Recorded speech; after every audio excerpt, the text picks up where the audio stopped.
ஒரு நிமிஷங்க நான் வந்ததுக்கு சொல்லிடுறேன். நான் வந்த வேலையை முடிச்சு. அன்பார்ந்த திருச்சிராப்பள்ளி ஊடக சகோதரர்கள் உங்கள் அனைவருக்கும் என்னுடைய அன்பு கலந்த மாலை வணக்கத்தை தெரிவித்துக் கொண்டு, மாண்புமிகு பாரத பிரதமர் மரியாதைக்குரிய திரு நரேந்திர மோடிஜி அவர்கள் வருகிற 11ஆம் தேதி அன்றைக்கு மாலை சுமார் 4 மணி அளவில் நம்மளுடைய திருச்சிராப்பள்ளிக்கு வர இருக்கிறாங்க. நம்ம திருச்சியில் நடக்கின்ற மாபெரும் தேசிய ஜனநாயக கூட்டணியினுடைய கூட்டத்தில் கலந்து கொள்ள இருக்கிறார்கள் என்ற அந்த தகவலை உங்களுக்கு சொல்லிக்கொண்டு, அதற்கான ஏற்பாடுகள், அதற்கான இடம் தேர்வு இதெல்லாம் எங்களுடைய மாநில தலைவர் அவர்களுடைய வழிகாட்டுதலில் சிறப்பாக நடைபெற்று கொண்டிருக்கிறது. தேசிய ஜனநாயக கூட்டணியை சார்ந்த நிர்வாகிகள் அவர்களுடைய ஒத்துழைப்போடு, அனைத்து சகோதரர்களுடைய பங்கேற்போடு இந்த மிகப்பெரிய ஒரு அரசியல் மாற்றத்தை ஏற்படுத்துகின்ற ஒரு மிகப்பெரிய பிரம்மாண்டமான பொதுக்கூட்டம் திருச்சி காணப்போகிறது. இதுக்கு முன்னாடி இப்படி இந்த அளவுக்கு ஒரு கூட்டம் வரலாற்றில் இதுக்கு முன்னாடி நடந்துராத அளவுக்கான ஒரு பெரிய ஒரு பொதுக்கூட்டம், திராவிட முன்னேற்ற கழக அரசாங்கத்திற்கு எதிரான கூட்டமானது இங்கே நடைபெற இருக்கிறது. அந்த கூட்டத்திற்கு உங்கள் சார்பாக தமிழக மக்களை அன்போடு அழைக்கின்றோம். தமிழகத்தில் மீண்டும் ஒரு மொழிப்போர் வழிவகைகள் நடத்துவதற்கான பல்வேறு அமைப்புகள் இன்னைக்கு திருச்சி ரயில்வே ஜங்ஷன் உதாரணம். ஒரு ரயில்வே ஜங்ஷன்ல ஒரு இந்தி மொழியை மறைமுகமா இந்திய திணிக்கிறீங்கன்னு சொல்லியிருக்காங்க. அதையும் நம்ம ரயில்வே அதிகாரிகள் இன்னைக்கு அகற்றிருக்காங்க. அதை பற்றி எங்கேயுமே நாம் இந்தியை திணிப்பது கிடையாதுன்னா, நீங்கள் இது எலெக்ஷன் வந்தால் மட்டும்தான் இவங்களுக்கெல்லாம் இந்த மாதிரி பேச்சு கண்ணுக்கு வருகிறது. அதாவது நம்மளுடைய தமிழ்நாட்டில் எப்பயுமே தமிழக மக்கள் விரும்புகின்ற இனிய தமிழ் மொழி தான் நாம் நடைமுறைப்படுத்தி கொண்டு இருக்கின்றோம். நம்மளுடைய மாண்புமிகு பிரதமர் திரு நரேந்திர மோடிஜி அவர்கள் ஆட்சிக்கு வந்த பிறகு யூபிஎஸ்சியில் தமிழ் மொழியில் தேர்வு எழுதுவதற்கு அனுமதிக்கப்பட்டது. அது மட்டுமல்ல, தமிழ் மொழியில் இந்த சிஆர்பிஎஃப், சிஐஎஸ்எஃப், பிஎஸ்எஃப் இந்த மாதிரி துணை இராணுவ படையினுடைய தேர்வுகளில் தமிழில் எழுதுவதற்கு நம்மளுடைய மாண்புமிகு பிரதமர் திரு நரேந்திர மோடிஜி அவர்கள் வந்த பிறகு தான் அந்த தமிழ் மொழிக்கு அங்கே தேர்வு எழுதுவதற்கு அனுமதிக்கப்பட்டது. அது மட்டுமல்ல, இன்றைக்கு தமிழ் தான் உலகத்திலேயே தொன்மையான மொழின்னு உலகம் முழுவதும் சென்று நம்மளுடைய மாண்புமிகு பிரதமர் திரு நரேந்திர மோடிஜி அவர்கள் தமிழுக்கு பெருமை சேர்த்து கொண்டிருக்கிறார்கள். இங்கே மட்டுமல்ல, திருக்குறளை கிட்டத்தட்ட 35க்கும் மேற்பட்ட மொழிகளில் மொழிபெயர்த்ததோடு மட்டுமல்லாமல் திருவள்ளுவருக்கு கலாச்சார மையங்களை உலகம் முழுவதும் அமைத்து கொண்டிருப்பது பாரதிய ஜனதா கட்சி, நம்மளுடைய பிரதமர் திரு நரேந்திர மோடிஜி அவர்கள். ஆனால் இங்கே இருக்கிறவங்க கும்மிடி பூண்டி கூட தாண்டாமல், அல்லது இந்த சைடு ஒசூரை கூட தாண்டாமல் சும்மா மக்களை திசை திருப்புகின்ற செயல்களை தான் இவங்க திமுக அரசாங்கத்தில் தமிழுக்கு என்ன செஞ்சுருக்காங்கன்னு சொல்லி, தமிழில் இப்போ 5 வருஷம் ஆட்சிக்கு வந்தாங்க. ஏதாவது தமிழ் மொழியினுடைய வளர்ச்சிக்காக உருப்படியாக ஏதாவது ஒரு திட்டத்தை நிறைவேற்றிருக்கிறார்களா? உருப்படியாக, அதாவது மும்மொழி கல்விக் கொள்கை, அந்த மும்மொழி கல்விக் கொள்கையில் ஆரம்ப கல்வியை தமிழில் கற்றுக் கொடுக்கணும்னு சொன்னது நாம் சொல்லிகிட்டு இருக்கோம். ஆனால் இங்கே சிபிஎஸ்சி ஸ்கூலில் திமுக அவங்க நடத்துகிற சிபிஎஸ்சி ஸ்கூலில் என்ன வேற ஒரு லாங்குவேஜ் தான் சொல்லி கொடுத்துட்ருக்குறாங்க, தமிழாக சொல்லி கொடுக்குறாங்க. ஸ்டாலின் அவர்கள் குடும்பம் நடத்துகின்ற பள்ளியில் எந்த லாங்குவேஜ் சொல்லி கொடுக்குறாங்க? அதனால் மக்களை இந்த மொழி, இனம் அதை வச்சு பாகுபாடு காட்டுவதை திராவிட முன்னேற்ற கழகம் நிறுத்தி கொள்ள வேண்டும். ஆனால் ஒவ்வொரு முறையும் தமிழகத்தில் பிஎம் வரப்போ பல்வேறு அறிவிப்புகளை வெளியிடுவாங்க. இந்த டைம் எப்படி இருக்குது இந்த தேர்தல் டயத்தில்? ஆனால் நாங்கள் தேர்தலுக்கான அரசியல் செய்பவர்கள் அல்ல. மாண்புமிகு பிரதமர் திரு நரேந்திர மோடிஜி அவர்கள் கடந்த 12 ஆண்டுகளில் தமிழ்நாட்டினுடைய வளர்ச்சிக்காக கிட்டத்தட்ட 13 லட்சம் கோடி ரூபாய் கொடுத்துருக்குறாங்க. இங்கே இந்த இருக்கிற இந்த திருச்சிராப்பள்ளி ஏர்போர்ட் ஒரு பிரம்மாண்டமான ஏர்போர்ட்டை நமக்கு கொடுத்துருக்குறாங்க.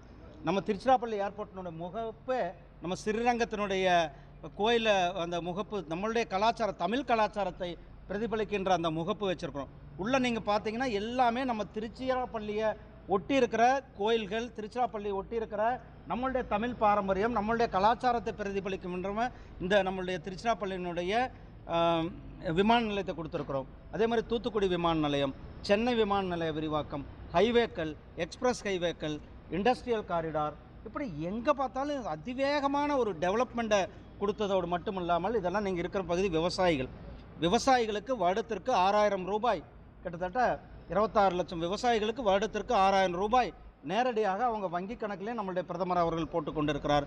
இன்னும் சொல்லப்போனால் வீடு கட்டும் திட்டத்தில், அனைவருக்கும் வீடு கட்டும் திட்டத்தில், மோடி ஐயா வீடு கட்டும் திட்டத்தில் கிட்டத்தட்ட 7 லட்சம் பேருக்கு வீடு கட்டி கொடுத்தாச்சு. இன்னும் மீதி பேருக்கு சர்வே எடுத்து கொடுக்காம திமுக அரசாங்கம் அவர்கள் ஏழை எளிய மக்களுக்கு வீடு கொடுக்கின்ற கனவை நிறைவேற்றாமல் தடுத்து கொண்டிருப்பது இந்த திராவிட முன்னேற்ற கழக அரசாங்கம். இப்படி தமிழக மக்கள் நலன் மேலே, தமிழ்நாட்டினுடைய நலன் மேலே, இன்னும் சொல்லப்போனால் தமிழ்நாட்டில் தான் இன்றைக்கி அதிகமான ரயில்வே திட்டங்கள் யூபி அரசாங்கம், திமுக காங்கிரஸ் அரசாங்கம் ஆட்சியில் இருந்தப்போ ரயில்வே திட்டங்களுக்கு வெறும் 800 கோடி ரூபாய் நிதி தான் கொடுத்துருந்தாங்க. 5 வருடத்திற்கு வெறும் 800 கோடி ரூபாய். ஆனால் நம்மளுடைய பிரதமர் அவர்கள் ஆட்சிக்கு வந்த பிறகு ஒவ்வொரு வருடமும் கூட 8000 கோடி ரூபாய்க்கு நிதியை கொடுத்து கொண்டிருக்கின்றோம். நம்ம பார்க்குறோம் இன்றைக்கி எவ்வளோ பெரிய வளர்ச்சியை பார்க்குறோம். ரயில்வேக்கள், ஐசிஎஃப், நம்மளுடைய சென்னை ஐசிஎஃப்ல தான் வந்தே பாரத் ரயில்கள், நம்ம திருச்சிராப்பள்ளிக்கே 2 வந்தே பாரத் ரயில்கள் போய் கொண்டிருக்கிறது, திருச்சியை கிராஸ் பண்ணி போயிட்டுருக்கிறது. மொத்தம் 9 வந்தே பாரத் ரயில்கள் கொடுக்கப்பட்டிருக்கிறது.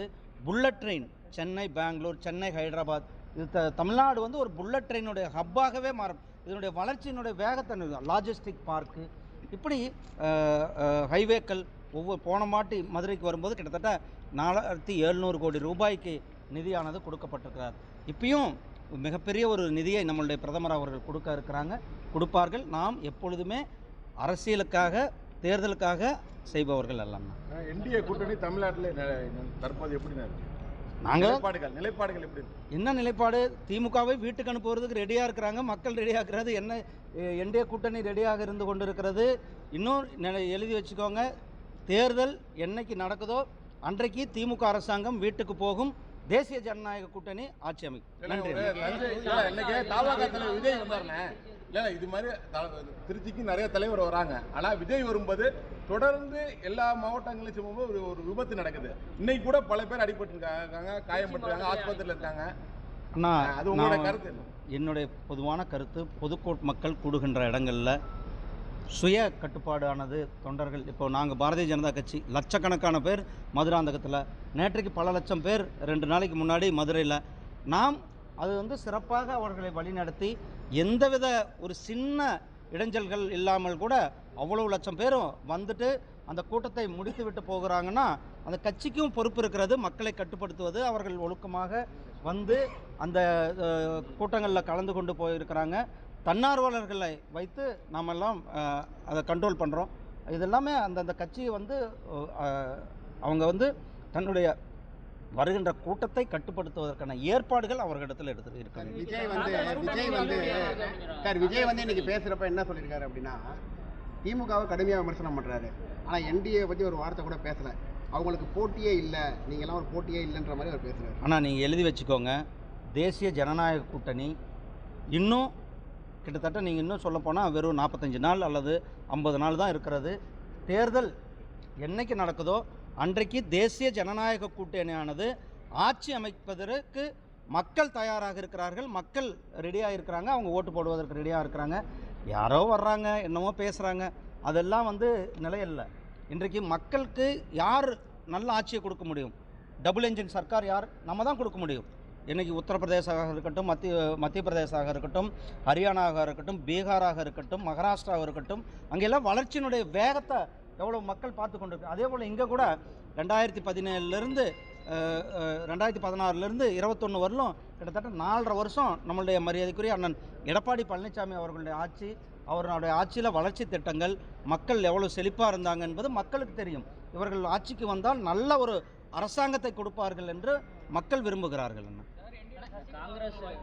என்னன்னா ஆனால் அது எங்களுடைய என்டிஏ தலைவர் அவங்க நேற்று உங்களுக்கு பேட்டி சொல்லியிருக்காங்க சென்னை, டெல்லியில். அவங்க அதெல்லாம் பார்த்துக்குவாங்கண்ணா. நன்றி அண்ணா. எதுண்ணா திமுகவோட காங்கிரஸ் வருமா வராதா? உங்களோட ஆரோடம் பண்ண இது நான் ஆரோடம் சொல்கிறதுக்கு ஆள் கிடையாதுன்னா, நான் ஜோதிடர் இல்லை. நான் உங்களை மாதிரி ஒரு நான் வந்து எப்பயுமே போகிற போக்கில் எதுவும் அள்ளி விட்டு போகிற ஆள் கிடையாது. அவங்க கூட்டணி என்ன பேசுகிறாங்க, என்னை பொறுத்தளவுக்கு அவர்களுக்குள்ள, அதாவது காங்கிரஸ் திராவிட முன்னேற்ற கழகத்திற்குள்ள ஒரு மிகப்பெரிய மனக்கசப்பு இருந்து கொண்டு இருக்கிறது, அவர்களுக்குள்ள ஒரு நெருடல் இருக்கிறது தான் நம்ம பார்க்குறோம். நன்றி அண்ணா. நன்றி அண்ணா.